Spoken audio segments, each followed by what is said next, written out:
are John Reid, of course, Ming Campbell, and David Davis. All of them were with me here a short while ago to enjoy some specially engineered supersonic Christmas crackers. We three kings of Orient are, bearing gifts with flowers afar. Christmas is almost upon us, guys, and there's really no point in having three wise men in without inviting you sages to show the rest of us onions how wise you really are. Who's got the frankincense? Well, not quite, but I'm going to strain the Christmas theme way beyond any sensible boundary in this way. We're going to pull some virtual Christmas crackers and see what ideas drop out to get us going. David Davis, just grab the other end of this a virtual Christmas cracker and let's see how we go.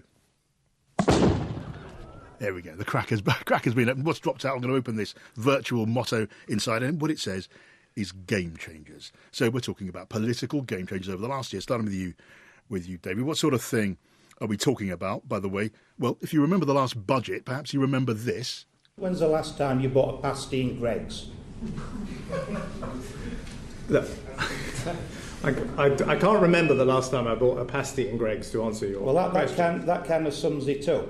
I'm a pasty eater myself. I go to Cornwall on holiday. I love a hot pasty. I think the last one I bought was from the West Cornwall Pasty Company, who I seem to remember I was in Leeds Station at the time. Now, there we are. That was Cameron and George Osborne. Poor George Osborne, hanged for a pasty. It's not an enviable position to be in. David Davis, what do you make of that? And what do you learn from that as political game changers go? A pasty and a caravan, actually, because my part of the world is the caravans, and so I led the caravan tax rebellion as well. just as an aside on all this. But I think it really rather underlines the importance of attention to detail in budgets. The simple truth is that the broad thrust of the budget was what you would expect, but what was littered around it were all sorts of things that it now turns out HMRC and the Treasury mandarins have been trying to fob off on every government for the last 25 years, and most of them have been sensible enough to say no, thank you. Was there another lasting lesson from all of that, David, which might be make sure the Lib Dems don't leak everything all the time? Well, that's certainly true, but you better you address that to Ming, not me. And we know the Conservative part of the coalition is sea green and incorruptible. But of course, I mean, he really wasn't so much a double whammy as a triple whammy, because the people who were really fed up were the people who anchor their caravans and lay-bys and sell pasties. Yeah. I mean, they got a right and a left, if you like. John Reid. Well, it wasn't just the pasties. It was almost everything on the budget counter that seemed to change. I mean, I think the game-changing aspect of it was on account of a rapidly disintegrating budget. I mean, I've never known one that disappeared so quickly. I've known promises that have been put up to scrutiny and after a few days looked questionable, but actual decisions getting reversed. And I think the game-changing aspect of that was the effect on the credibility of the government on the economy. And I think that showed in the polls. Whether that will be sustained or not, I actually think there's a bigger and ongoing game changer, and it's the crisis in the Eurozone. I think that is leading to a fork in the road where it is extremely difficult for people to keep, to ride the two horses of the centralised proto-state that will develop out of the Eurozone. Now, that hasn't culminated yet, but I'm pretty certain that the seeds of that great game changer in Europe have already been When laid. we come to the New Year show, we're going to be looking ahead, and you've got to put down the future of the Eurozone, the political reform of the European Union, and the way they try and keep the show on the road as one of the defining courses of the coming year in politics. Can I offer a game changer? It's not exactly political, but necessarily got political implications, and that's Leveson, Savile and the BBC. I mean, if we'd been having this discussion 12 months ago, we simply wouldn't have anticipated the way this year has turned out in the significant and important area of communication. And how would you distill that point? What is the essence of the change that's been brought about by what was certainly a crisis at the BBC, that was a crisis for confidence in the BBC, but in what way has that changed the game? Well, it's changed the game in this sense. I think that the public's appetite for transparency has been encouraged and heightened by all of this. The trust which the public have generally had in the BBC has been affected, and the position of tabloid editors, which some have compared to that of the robber barons. That has been very substantially undermined. And what we're now looking for, both in the BBC and in the print media, is to create a status quo which reflects a far higher degree of responsibility on the part of those who are responsible for initiating communication. The public expect no less. And there's another game changer that's going on. It's almost imperceptible because it's a bit like the air and space. It's so, it now permeates everything to such an extent that sometimes we don't notice it as a specific item, and that is cyberspace, the internet, the transnational nature of it, the difficulty of controlling it, the diffused empowerment of 2 to 3 billion individuals throughout the world, for good or bad. The subversive element of it, for good or bad. It opens up to scrutiny all sorts of governments, not just dictatorial, but democratic. There are no rules of the road. There are no laws of the sea, as it were, and we're grappling with that all the time. But it's having an effect on some of the very things that Ming has mentioned. It's a very interesting question as to whether the public are most offended by incompetence or deception.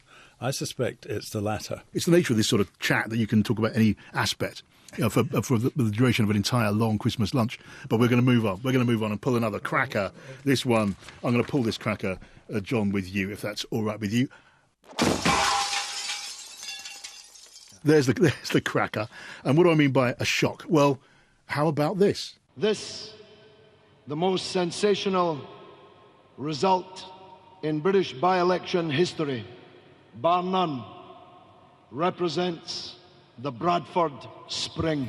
I'm sorry, I'm so sorry. There's no easy way to say I'm sorry, I'm sorry. Okay, two very different events, both of them shocks in their own way. There was George Galloway winning the Bradford West by-election back in March, and Nick Cleggs saying sorry, and then being set to music saying sorry. Let's start with you on that, Ming. I mean, did that work for Nick Cleggs, saying sorry at the end of this year, do you think? Well, he didn't set it to music, but No, he did. You had to listen. It reached 38 in the hit parade. I think it was inevitable that he was going to have to deal with that in some way, and I think it was probably sensible just to bite the bullet. You were for it. I remember Paddy Ashdown telling me he would not have done it. Well, I talked to Nick Clegg briefly about it beforehand, and I said I thought it was a sensible thing to do.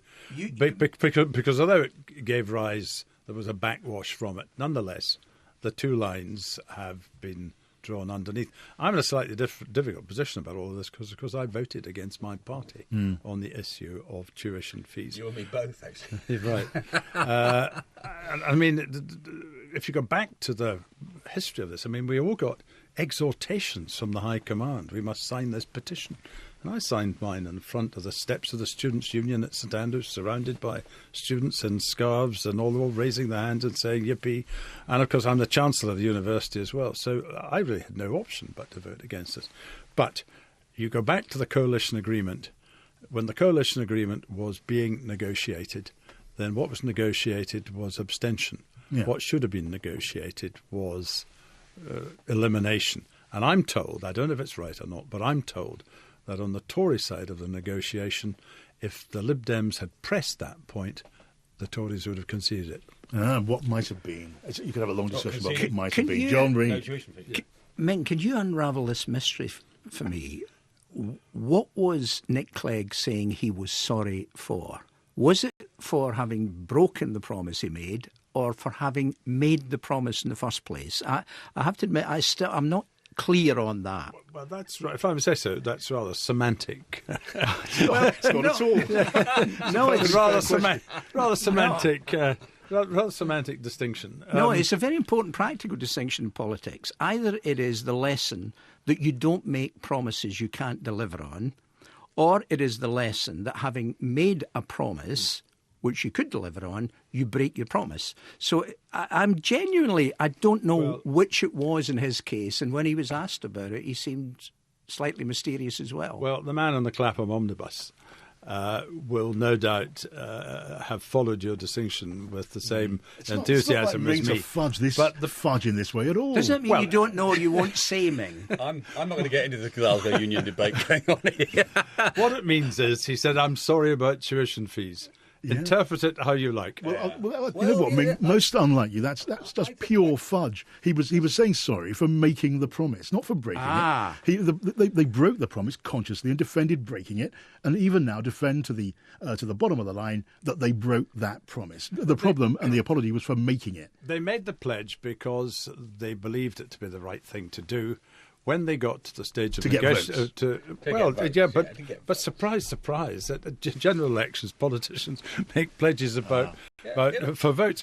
I thought it was wrong, both for my party to insist on it and your party to accept it. I thought it was daft. It was the worst sort of coalition politics. I used to deal with coalitions a lot when I was Europe Minister, and the different sorts of coalitions. You've got those that are sort of lowest common denominator, which sort of fudge everything together, and those that say, OK, we'll have a strong policy of ours on this, and you go along with it, and you have a strong policy of yours on that, and we'll go along with it. And we are the latter one, I think, is more stable, and it would have given you tuition fees, and it would have given us something on immigration or whatever. That would have been right idea, but then you end up with two sets of constituencies who are more or less in a perpetual state of fury. Not necessarily. I mean, you agree the terms. I mean, when the day after the election, when we hadn't won, David Cameron rang me and said, "What do you think we should do about the coalition?" I said, "One of the most important things is how you deal with disagreements," and the arithmetic was that we could tolerate the Liberals abstaining on things but saying they disagreed on a whole lot of issues. So we had a unique position. We could have used that to actually create a much more granular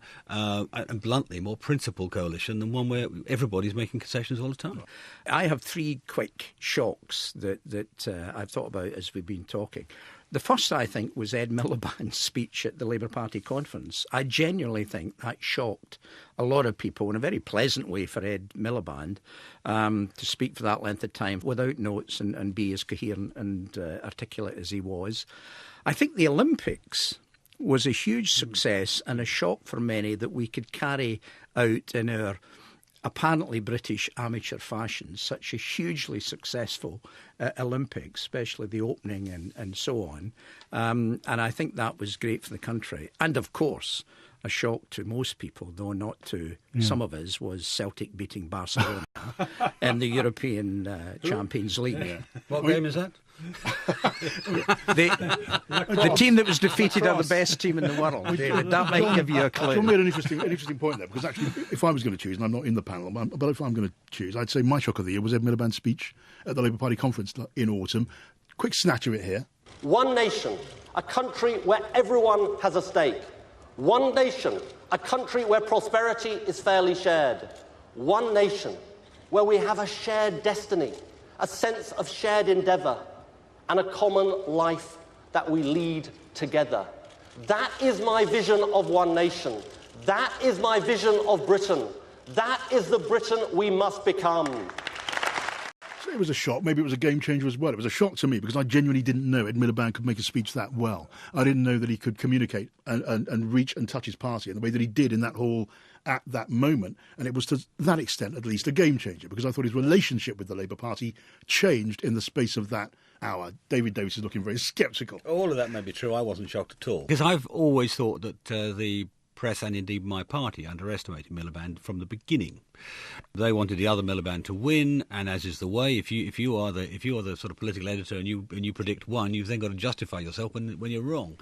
And that meant that his speech the year before, this famous one about producer versus predator capitalism, I wouldn't have picked those words, but the substantive argument was actually quite important. And the press vilified it, and so I was unsurprised when this year he got a better reception, because the press had been proven wrong, basically. Isn't it fair to say that, I mean, I was sceptical about that earlier speech. There were lots of interesting ideas in there, which clearly needed to be fleshed out, and arguably, in many cases, still haven't been, John Reid. Yeah, but before you get to John, the point being that the events in the year after, I mean, the LIBOR crisis and all this sort of thing, vindicated some of those things. Vindicated the arguments. That's when really good politicians do things that are ahead of the run of history, then you see what's happened this year. John?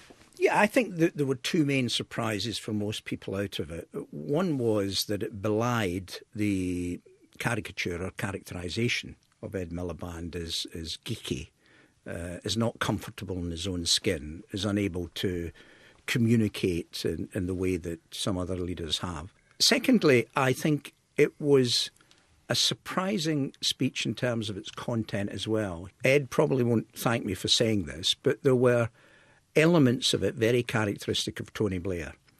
He went right into Conservative territory.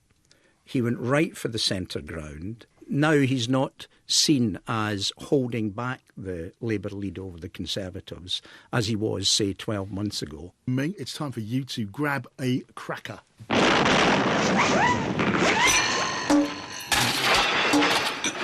And what does it say on this virtual motto that's dropped out of that virtual cracker? It says, opportunity knocks. And what do I mean by opportunity? In particular, at this precise moment, I have this in mind. Whereas before I went into I'm a Celebrity, people may have listened to what I wanted to say for about 3 minutes. Now they'll listen, or even 3 seconds if I was lucky. Now they'll listen for a lot longer because they'll know who I am, they'll know the kind of person I am, and they know what I stand for. So when I speak about issues political, they will know who's talking about them, and that is a huge achievement in politics. Huge achievement in politics. That's Nadine Dorries taking a political mission into the jungle of I'm a Celebrity. Get me out of here. Trying to read your expression. Were you impressed by that? No, I wasn't glued to the set. If this was the arch piece of opportunism of the year, I have to say I think it was probably the most unsuccessful piece of opportunism as well. I don't think if the objective was to be taken seriously and to be listened to, that objective has been achieved in this case. What you really want to achieve? Well, I don't know. I mean, I'm not sure that's right. I mean, so operational outcome terms, forget the spin on it all from everybody. What's actually happened? She's now got a column in the Sun. I think she's got a TV program coming up. She's recognised in the street. People know who she is. It tells how important celebrity has now become in the political system. Hateful, and I think it's hateful. But if you've got a starred first from Cambridge, well, so what? You haven't been seen in the jungle eating grubs or other parts of the anatomy of unusual Australian animals. It doesn't automatically translate into political influence or political success. Lesson here to be drawn from it, which is the world of politics, the world that you inhabit and that I inhabit and look at and talk about the entire time, is still so far removed from the world in which the great majority of the country reside. There is a gulf. A lot of people simply don't understand what MPs do. Yeah. And if they understand anything, they think we shout at each other at question time. Yeah. This came home to me many years ago when somebody in a town in my constituency in Bells Hill raised the subject of the Maastricht Bill with me. There was constant television and radio coverage in the Maastricht Bill. Would people vote for the Maastricht Bill? Would the Maastricht Bill get through? And this chap in Bells Hill said to me, and I swear to you it's true, he said, John, tell me this Maastricht Bill, do you not think we'll end up having to pay it? and it just brought home to me the gulf between the language in which we sometimes speak and the understanding of a lot of people about it. Would you consider going on a celebrity show for anything? No. None of them? And, not even been Strictly asked Come Dancing? on several of these television programmes. And, Have you? Not that particular one, but there's one or two that have asked me on where I've seen Boris Johnson being highly successful on one, and I've seen other politicians being murdered on it because it's not their milieu.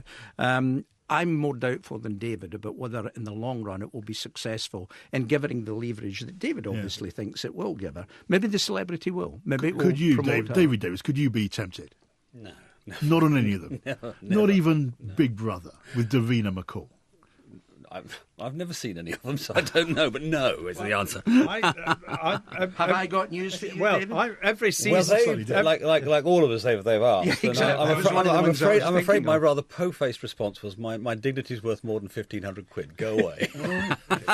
Well, you can tell a joke. Well, I mean, like everyone else around the table, I've turned it down as well. And really, for John Reid's point, which is that if they decide that they've taken a dislike to you, they can destroy you. And that is hung round your neck forever and ever. I'm surprised at all three of you. I would never have guessed that any of you would bottle out of an invitation to go on a show like Have I Got News For You for fear of being monstered. You surprise me. It's not for fear of being monstered. I mean, I've been on chat shows and, probably will in the future.